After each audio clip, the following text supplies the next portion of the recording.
আগে চোরের জামানায় ছিলাম, এখন ডাকাতের কাছে এসে পড়ছি। বিষয়টা বুঝতে পারছেন? আগে চোরের কাছে মানে চুরি করতো 2-1 টাকা, কিন্তু এখন মানে যা পরিস্থিতি বোঝা যেতেছে যে এখন মনে হয় ডাকাতের কাছে চলে আসছি, এমনই একটা বিষয়।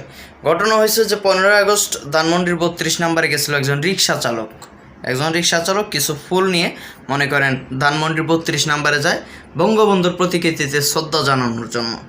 এখন ঘটনা হলো যে এই যে লোকটা মানে সে রিক্সা চালায় এবং সে মানে মুজিব প্রেমী হতে পারে না, অনেকে আছে না রাজনীতি করে না, কিন্তু মনে করেন স্লোগানে সেই ঘটনা হয়েছে। এই লোকটারও ঘটনা এরকম, সে রাজনীতি করে না, কিন্তু সে মুজিব প্রেম তথা মানে বঙ্গবন্ধুকে সে ভালোবাসে, যার কারণে সে গেছে।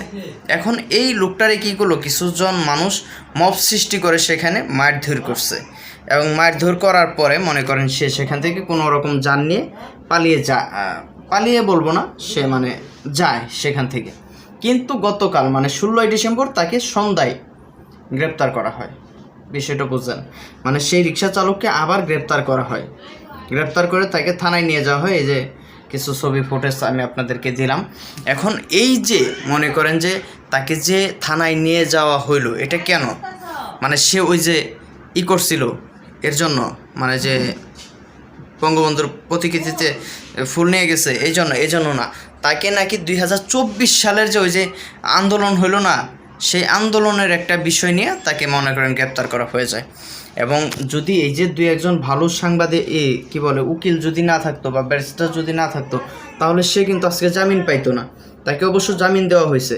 কিন্তু আমি যে কথাটা বলার জন্য মানে এই ঘটনাটা বললাম, ঘটনা হয়েছে দেখেন, আমরা একসময় হাসিনার আমলে শুনছি যে বিএনপির বিভিন্ন নেতাকর্মীদের নাকি তারা মনে করেন যে বিভিন্ন দোষ অপরাধ ছাড়াই তারা মনে করেন এই যে জেলে নিয়ে ভরে দিত, বা তারা কখনো স্লোগান ধরতে পারতো না, এমন কিছু।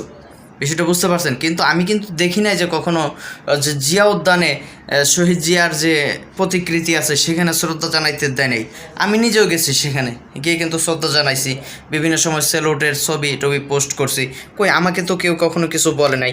কিন্তু এখন যে ঘটনাটা হয়েছে দেখেন, বাড়িঘর কিন্তু সবারই আছে, বাড়িঘর কিন্তু ওই যে পকেটে করে নিয়ে যাইতে পারবেন না। এটা কিন্তু বঙ্গবীর কাদের সিদ্দিকী বলছে যে আপনারা যে মুজিবের বাড়িটা ভেঙে দিলেন, হ্যাঁ আমির হোসেন আমুর বাড়ি ভেঙে দেন, তারপর বিভিন্ন যে আওয়ামী লীগের নেতাকর্মী আছে এদের বাড়িঘর ভেঙে দেন, বাড়িঘর কিন্তু আপনাদেরও আছে, আপনারা কিন্তু সাথে করে নিয়ে যেতে পারবেন না।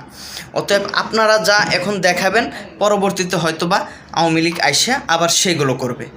এভাবেই যদি আমাদের দেশটা চলতে থাকে, তাহলে কিন্তু আমাদের দেশটা মানে পুরোপুরি একেবারে ধ্বংস হয়ে যাবে, এটা আমি যতটুকু বুঝি। তাই বলতেছি যে প্রতিহিংসার রাজনীতিটা বাদ দিয়ে আমরা যদি মানে ভালো মতো রাজনীতি করতে পারি, তাহলে হয়তো বা আমাদের এই রাজনৈতিক মানে বিষয়গুলো খুব সুন্দর হবে। অবশ্যই চ্যানেলটি যারা নতুন হয়ে থাকবেন অবশ্যই সাবস্ক্রাইব করে দেবেন। ধন্যবাদ সকলকে।